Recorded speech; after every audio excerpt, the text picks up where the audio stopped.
Welcome back to Pokemon Colosseum. We are in the middle of the post-game story. We just started it up actually in the last episode, and we actually made it to the Snagem Hideout for the first time in the game, apart from seeing it in the introductory cutscene. We did snag a Shadow Pokémon Lab. That's always good news. Now I'm going to go and actually update my PDA strategy memo. Not really going to show that. It doesn't really seem worth showing. And there's actually something kind of cool if you go back into the mayor's house, which we have not done since the end of the main story. You will see two familiar faces in here. Wow, you! How did you know we were here? Ah, you're a persistent pest. That's it. We're going to kick you out here by force.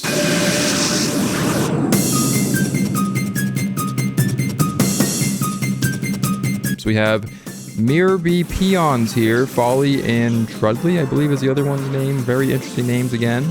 But these guys have much different teams than they did in the past. If you remember, I think, honestly, has it been since the very beginning of the game that we fought these guys? I think it has been, because they were pretty much chilling in the Pirate Town jail for most of the main story, so they really didn't do a whole lot. But last time they just had like a Whismur and I think a Lotad or something like that. But as you can see there, at least Folly's team, for now, has completely changed. He now has a Ludicolo and an Exploud, so I can only guess that Exploud evolved from Whismur. Again, I believe he had Lotad in the beginning. I could be wrong on that, but it is now evolved into a Ludicolo if that was the case. This time around, he is not messing around. He is actually utilizing the Earthquake strategy, even though it kind of damaged one of his own teammates there with his Exploud. So yeah, these guys are not any stranger to using that strategy as well. And we will actually be facing off with the other goon right after this guy has been taken down as well. We'll kind of see what his team looks like at this point. So kind of cool. Again, this kind of goes back into what I was saying, I think in just the last episode, about how minor characters get such a shine in this game. These guys have such a unique, personality to them. Not just these two characters, but a lot of the NPCs you will encounter in this game. That it's just so awesome that we get another chance to kind of see that shine once again. And this is the post game, so all of the major, meat and potatoes of the main story has pretty much been taken on head on. But it's nice to kind of, cool off a little bit and kind of take these guys on, because we know we can take them after we just defeated Evice.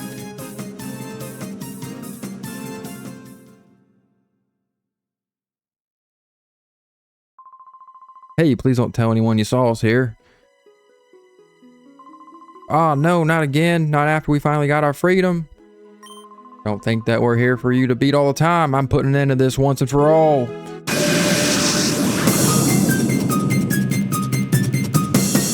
Next up on the hit list, on the battle list, we are facing off with Mirror Bee Peon Trudley. So yeah, I was correct on that. He has Dusclops and Ariados. I do believe last time he had Duskull. And I want to say Spinarak, so it looks like his team has also grown as well. Again, I love when we see this in the game. But enough of me repeating myself. We're just going to go ahead and get this battle wrapped up very quickly here. But yeah, well, like I said, I do like the idea of having some of these characters show up at later times to kind of rematch and see how strong they've grown. And, just kind of see what they're all about. And again, their dialogue is just very unique and humorous and interesting, and it's always nice to see that on screen as well, even though we haven't seen it in quite a while. These guys are, again, very underutilized. I know that they have, an abundance of characters in this game when it comes to the main story, and we see a lot of them kind of poke in and out of the, kind of being weaved in and out during the entire thing. These guys show up very early on in the game. In fact, pretty much the very first cutscene we get in the main story is these guys hauling a big body bag in their crazy little vehicle. So it's interesting to me that these guys never really got a big shine during the actual main story other than that first part. Of course, them transporting Rui, a pretty major part to say, but they don't really show up again until this point, other than just being in those jail cells in Pirate Town, which again, they don't really do much. In fact, we don't even get a chance to battle them until now, since we saw them in Pirate. So it's always interesting to me that they do that with some of the characters, but I guess you can only give so many characters so much shine, you kind of run out of room for some of the others. Flashlight's trying to learn Thunder here. This is actually an incredible move to learn. And although I could use a pretty nice strategy, knowing that Marcia has Rain Dance in her moveset, Thunder would be 100% accurate with rain on the field. However, I think it's a safer bet just to keep Thunderbolt, since that does have 100% accuracy, and I'm pretty good with that 95 power anyhow. Although Thunder would be a very strong move, and again, we could set up very nicely with Rain Dance. I couldn't guarantee that I could do that all the time, and again, Thunderbolt would be always accurate. So go and finish off Ariados. We know it's weak to fire, so a nice flamethrower should do it in. And that's going to do it for Trudley.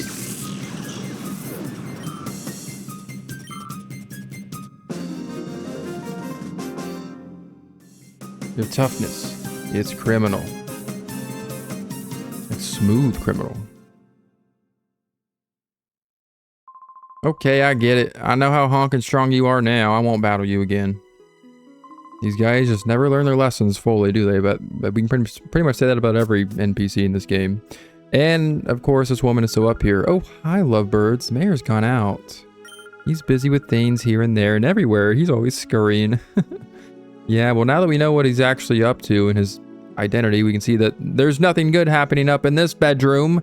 What are those drinks on the table? What is that robe doing on the bed? There's too many questions to be answered that we don't have time to actually stick around to hear.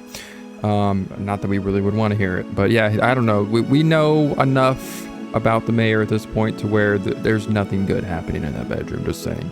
But anyways, moving on. Oh, hi, it's a good-looking couple. So yeah, you can talk to some of the other characters that we've talked to plenty of times this place, and you'll see that they don't really have much new to say. So we'll go ahead and exit. And we are now going to set out for the Under.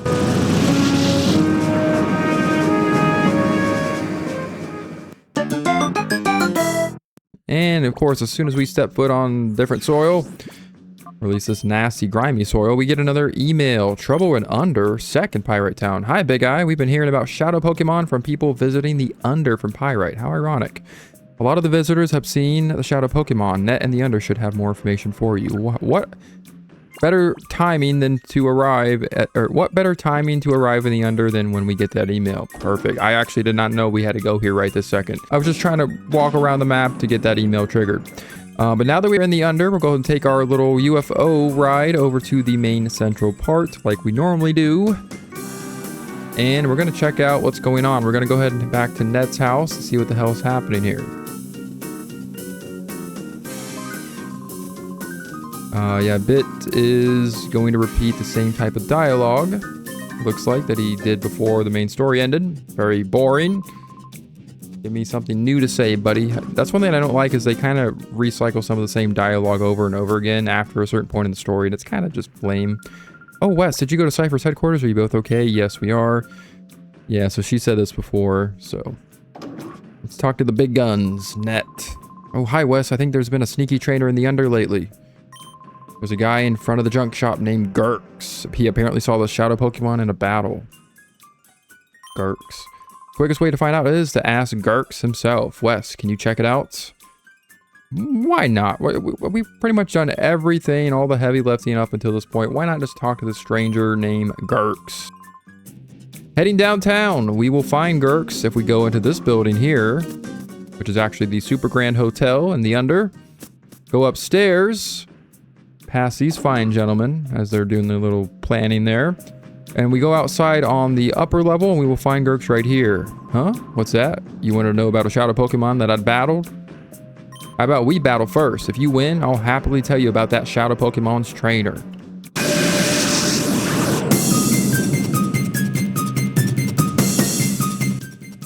So we have a battle with Chaser Gurks. He has double the Wailord, baby. Holy crap. Yeah, so last time we faced off with him, he still had a Wailord quite a few moments ago, it has been. Yeah, kind of an interesting fight because this Pokemon, I believe this is the only chance you actually get to see it in the actual game, apart from maybe Mount Battle. I'm sure it appears at least a couple of times during those fights. But yeah, it's a pretty rare Pokemon in this game, and I think that's mainly because of how damn large this thing is. Like, imagine trying to create different models and graphics for all these different Pokemon, and like this thing is supposed to be like the largest Pokemon in existence, at least by this point, you know, in the series, like Gen 3. I believe Wailord is the largest Pokemon to date, at least by Gen 3. I haven't played anything past Gen 5, but that's besides the point. It's freaking huge. And not only is there one freaking huge Wailord in front of us, but there are two. So kind of cool.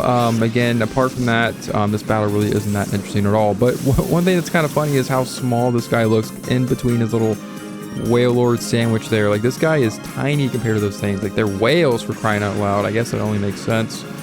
But we're going to go ahead and finish these two off, hopefully fairly soon. We have Sage, who is, of course, super effective with it being a grass type.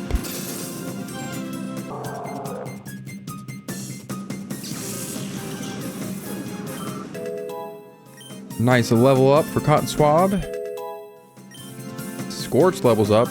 Even more in desperate need of levels there.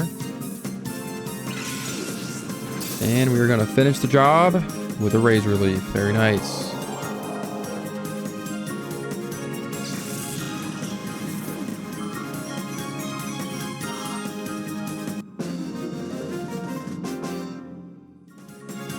Roar. Nothing worked at all.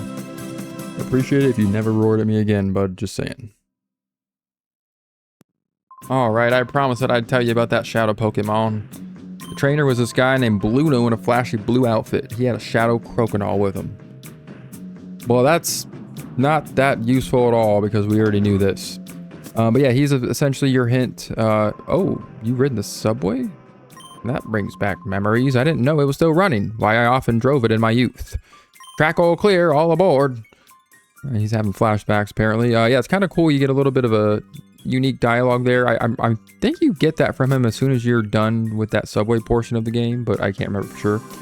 Sorry for those outrageous crooks who are trying to take over the world using Shadow Pokemon, right? Wes and Rui, you're taking those people on, huh? That's mind-blowing. Well, not the first thing that I could think of that's mind-blowing, but anyways. Back at Nett's house. Oh, hi, Wes. I think there's been a sneak. Oh, okay, he has nothing new to say. So we wasted our time by coming here. Come on, Nett, you're supposed to give me new dialogue. You're the internet kid. Anyways, we're going to go ahead and leave. And it is now time to make our leave once again of the Under. So yeah, we pretty much have absolutely no indication of where we're supposed to go at this point. The game doesn't really actually do a good job of telling you at this point. So we just have to leave and go to a new area. And what do you know? Our email is blowing the hell up once again. This time it's from Marcia of Pyrite Town. It appears as if criminals are gathering at the Shadow Pokémon Lab again. There's more. People have seen a Cypher Peon in a gaudy blue outfit with a Shadow Croconaw. I wonder what's up. That is our hint to go back to Shadow Pokémon Lab. Got nightmares and icks last time we were there, and I'm sure nothing's going to change the next time we go. Sounds like Rui's grandfather is still learning how to use the old email. And yeah, their dialogue essentially is unchanged as well. Just wanted to kind of go back there just to double check. We'll stop by the berry guy. Get a couple berries, even though, well, one berry. We have not utilized any berries in this game, and I feel kind of bad for admitting that. I'm only really taking the time to show getting these berries because I just feel like it's kind of important to get these every now and then. You know, I haven't really utilized them enough in my playthrough. Other people out there should. We're going to also stop at the daycare. Go and pick up a Pokemon that we had in the daycare, which was Apom. So again, just showing more evidence that the daycare can be a nice way to purify Shadow Pokemon. We are now going to head back to Pyrite Town. And we're going to go back into this nasty old building again. Cotton Swab trying to learn a Perish Song. I have really no need for it in its moveset, so we are not going to learn it.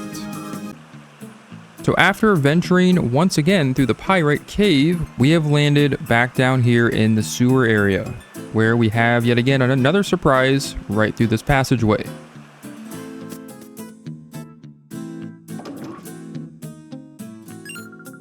You? What are you doing here? You shouldn't be here. As you can see, it's okay. After being cooped up in that tiny jail, I need a change of pace. Come on, we'll have a high intensity battle so I can get some proper exercise.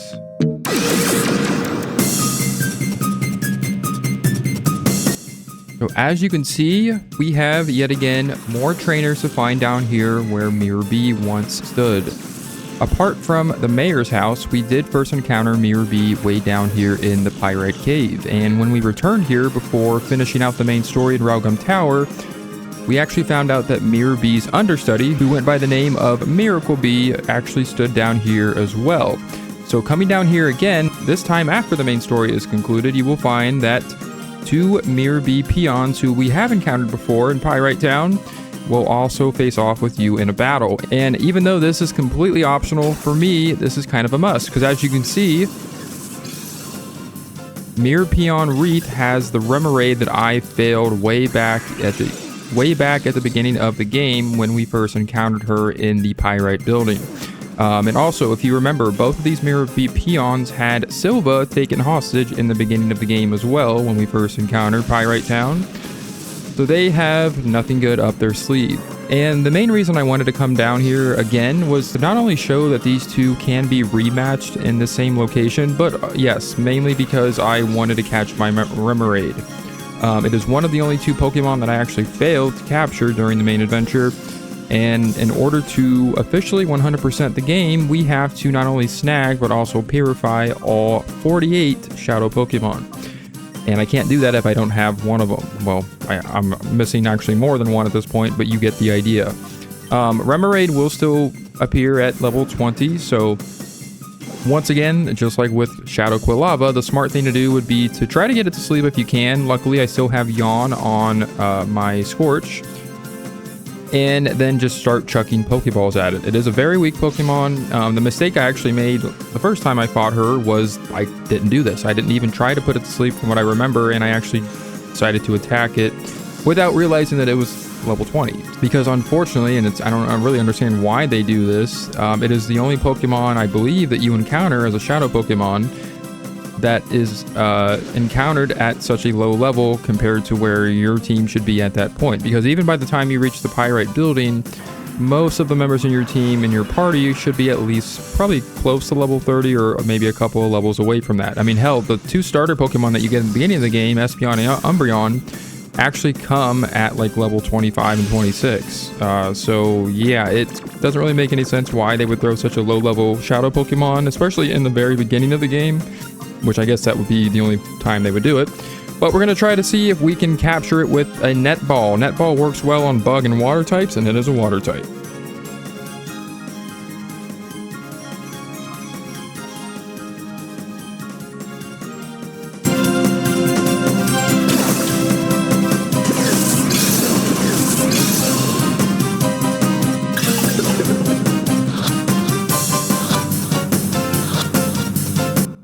And the catch was a success. We finally caught Remoraid in the first Nett Ball, I believe, that we've used in the game.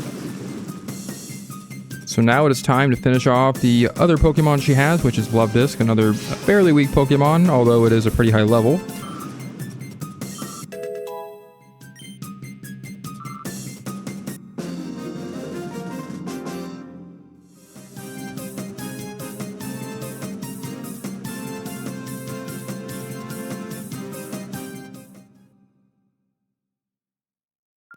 Hey, I didn't ask for a battle that intense. We're all exhausted now.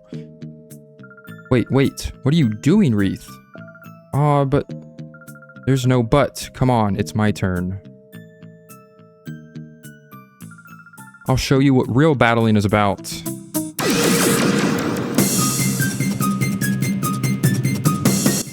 So next up, in the battling roster, we have Mirror B Peon Firma, of course. This was the other Mirror B Peon that we faced off, of course, back at the beginning of the story when we first encountered her as well in Pyrite Tower. So she would actually have the Shadow Mantine if you did not successfully capture that the first time, which luckily I did. So she would have that here as well, just as, again, another option, just again as another opportunity for you to capture it in case you failed the first time.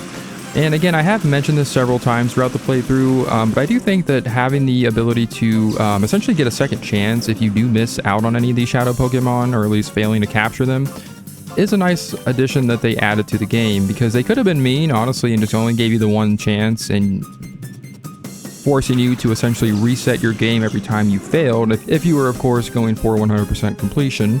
But they don't do that. They give you a nice little safety net here where even if you do fail to capture Shadow Pokemon like I have, you get another chance to redeem yourself by having another opportunity to capture them again.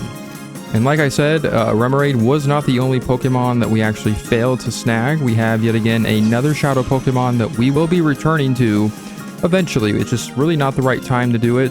We technically could do it anytime at this point, but I'm going to save that for a little bit later. And as you know, Absol was the other Pokemon that I failed to capture, and it is only re-obtainable back at Realgam Tower. But we will be heading back there eventually to try that one again. So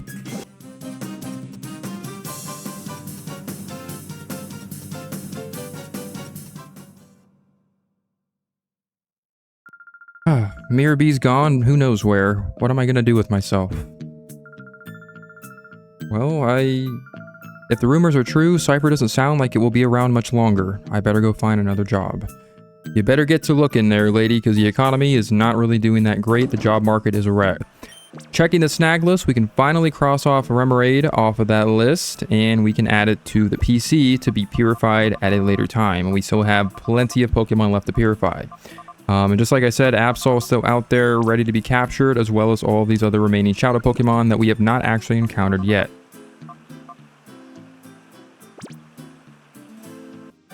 Coming back to the Pyrite Jail.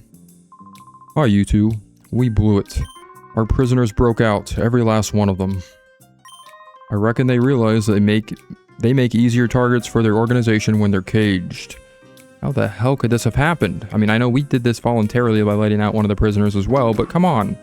What kind of system do you guys have going here? Like, this is not very sustainable. They all snuck away while I was snoozing just a little. Yes, I was sleeping like a baby, but I wish they would have at least told me they were making a run for it.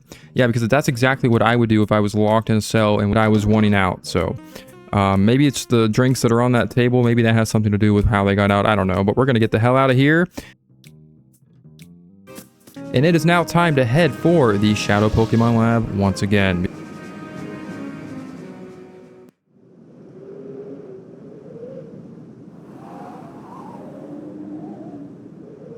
Re-entering the Shadow Pokémon Lab, the vibes are as creepy and as gruesome as they were the first time we were here. Unfortunately, they do make you come back here. I have to say this area is pretty cool. It is very dark though. Like, this place literally gives me the creeps every time I actually explore it. Just knowing that they essentially experiment and do tests on Pokemon to, you know, essentially add to the evilness of the dark plan that Evice, you know, established way back when. But as you can see, we have more Cypher peons to confront as we make our way through this lab once again. This place is probably just kind of like the Snagem Hideout, a little tedious to get through because almost every single corner that you pass, you're going to be finding more Cypher peons that will challenge you to a battle. And unfortunately, most of them do not even have Shadow Pokemon. So again, a lot of these fights are kind of pointless, even though they are required, since you have to come back through here and get stopped by every one of them again. By every last one of them again. It is nice little extra experience in case, again, you are lacking in a little bit of training. I guess that's really the only thing you can get that's good that you can get from this. But otherwise, yeah, these are all kind of pointless. Not going to show any of these. Most of these guys we fought before. You can kind of tell by some of the names they have. Some of them do sound familiar. Some of them I just kind of forget. But yeah, really nothing left to explore in here. We're not going to find any new items, nothing like that. As you can see, the items we actually already found are still here, and they just have chests that are just opened. But if we go up here, I don't even think there's anything up here to find. Nope. So yeah, not really a lot to explore here. One thing I wish they would have done is maybe given you a chance to maybe grab new items, like put something else here other than just making it like such a tedious task to, you know, roam around this building, getting stopped by trainer after trainer, and having to, you know, essentially, you know, block your path everywhere you go just to stop you for, you know, a 10-minute battle or whatever. Here you can see the DNA analyzer is still running. You, however, cannot insert any more samples. Of course, the 3 samples that we did have and inserted before have already been analyzed. There's really no other data that we can actually use when it comes to actually operating that analyzer. So Again, nothing really crazy to do other than just continue all the way through until we get to the end of the lab, because there is one important surprise and encounter that we really only care about while coming here. There's really nothing else to actually do. And here's Remil. I believe, yeah, she's actually the same. So she was actually the same Cypher Peon that stopped us, I believe, in that same exact spot. And we fought her the first time in here, I do believe, right after they sounded the alarms. That scientist guy, what a crazy person. But we head down these stairs. This is pretty much the end of the lab. If you remember, this is actually where we first encountered Ein, Chief Ein, so. Ah, the data's not here either. How are we supposed to make more Shadow Pokemon with it? Ah, how did you sneak up on me like that? Huh? Don't I know you from somewhere? Like at the mayor's home in Fennec? You've been spoiling Cypher's plans all over, haven't you? You're not gonna mess my plan up.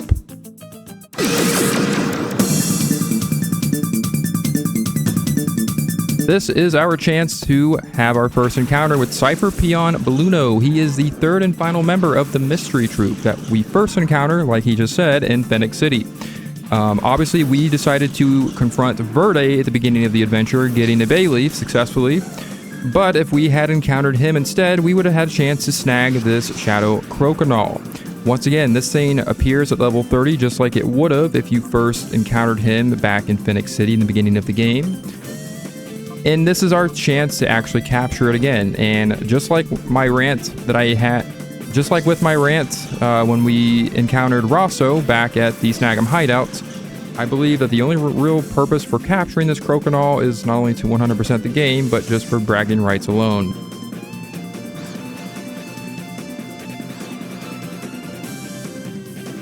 There is absolutely no reason to train this thing up. Just, you know, not going to go on the same type of rant I just went on, and that is freaking awesome that we froze Grumpig there. That's such a small chance of that happening. I actually can't remember the exact chance of Ice Beam actually freezing the target, but it's actually pretty rare in this game from what I remember. Or at least I just feel like it never happens for me when I'm playing this game, but cool that it happened anyways. But that's besides the point. Essentially, yes, this is your other chance to capture Croconaw. Again, it is cool that they give you the option to have all three Evolved Johto starters. And again, other than bragging rights and being able to trade these over to the GBA games, I just don't see any other purpose as to why you would need to actually use these Pokemon. Since we are literally at the end of the game, this is the post-game story, we really have no reason to spend time and effort in training any other Pokemon up, especially Pokemon at level 30. Again, kind of go on a little bit too much with this. I really feel like it would have been smarter if they had just appeared at level 40, 45, like something around there. Hell, I would have settled for just level 40. I mean, that would have been easy. I mean, relatively. But level 30, it just doesn't make sense to train up a Pokemon at that low level since you, again, don't really have any need for it. Unless you're training up for Mount Battle and you haven't finished that, I can completely understand. And speaking of the devil, we have actually not even finished Mount Battle yet, but we are going to eventually, so just need to get some more of these post-game story beats out of the way, and of course our first mission here in the post-game is to capture the remaining Shadow Pokemon, and that is what we are going to be doing right now. So just like with Shadow Quilava and Shadow Remoraid, most likely your best chance of capturing the Shadow Croconaw at level 30 is to put it to sleep and start chucking Pokeballs. And believe it or not, we are actually going to attempt another Net Ball on it. Since it is a water type, might as well try another Net Ball.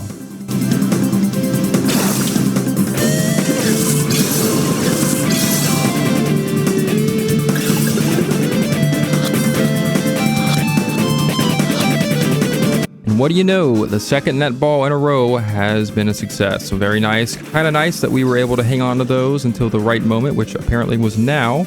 But they do sell those balls at the outskirts stand, so I think it's actually a wise move to go ahead and pick some of those up if you haven't already. As you can see, 2 of them have already been a success out of the handful that we actually picked up earlier on in the game. I did a lot of off-screen shopping between the main story when I recorded this, so going back to the outskirts stand, I did a lot more than was shown. So if I haven't already touched on this enough, definitely highly recommend you going back there. And stocking up on all sorts of different Pokeballs, especially timer balls and net balls, as you can see, are very effective. And even nest balls, I think, can have their time to shine as well. So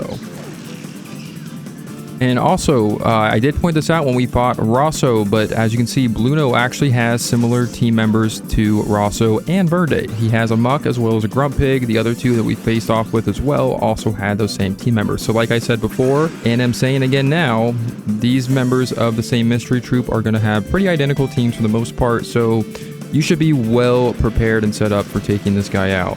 Again, if you have Espeon on your team like I do, Muck is no problem at all. If you have Earthquake like I do, Muck is also no problem at all. Grumpig can be a little bit trickier since it is a Psychic type and there's not a lot of options for you to take down a Psychic type unless you have some pretty good Dark type moves. I guess Umbreon in that case would probably be a good choice.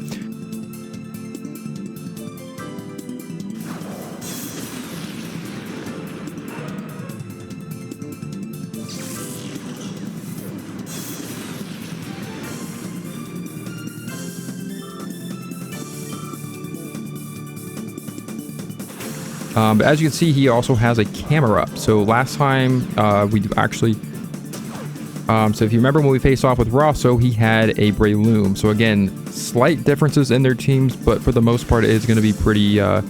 essentially just Grumpig and Muck are going to be the main two that are shared between the two teams. So you should at least be set up to fight them since you've already kind of faced off with them before, and you should be prepared for them now.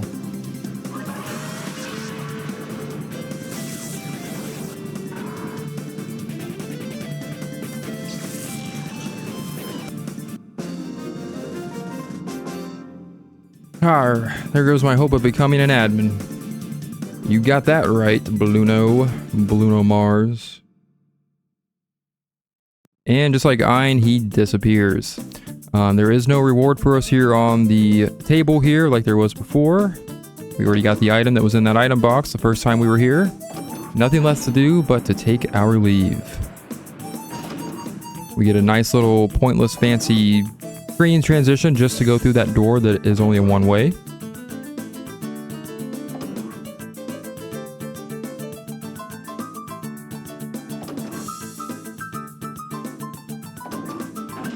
Take this elevator all the way back up to the first floor.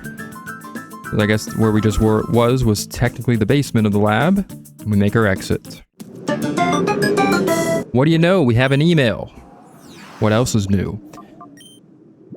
Ooh, Wes, did you know your PDA can receive not only emails, but it can also accept digital photos? Man, 2004, they are way ahead of the time here. So yeah, it looks like we got a photo from Nett. He took a picture of, looks like Meg's Shroomish from Nett's house, so kind of cool. Yeah, you actually have a cool little addition here. I mean, it's like, yeah, Pokemon Colosseum is trying to keep up. He's trying to keep up with the times here in 2004. I mean, they were ahead of the time back then. Digital photos and emails was a big deal back then. I remember it. Kind of disappointing they didn't do that earlier on when we were first receiving when we received our first few emails. But hey, we actually traveled over to Phoenix City, and you can see we got another email this time from Bit. Hi, this is Bit in the Under. There's this freaky rumor going around that Snagem Holdouts fixed a big snag machine. Do you think it's true? Can you look into it too, Wes? But yeah, he is talking about that giant, I guess that giant snag machine that we saw when we were back at the site, when we were actually at the Snagem Hideout. But right now I'm going to go ahead and heal up my Pokemon, and I think this is an appropriate place to end this episode. So as you can see, the backtracking in this post-game is pretty damn heavy. Yeah, we are actually required now to head back to Snagem Hideout, because apparently our work there of exploring the place is not quite done. So next time on Pokemon Colosseum's post-game, we'll be heading back out to Snagem Hideout to hopefully find the last of the Shadow Pokemon. So until then, I will see you later. Wow, that was kind of awkward, little girl.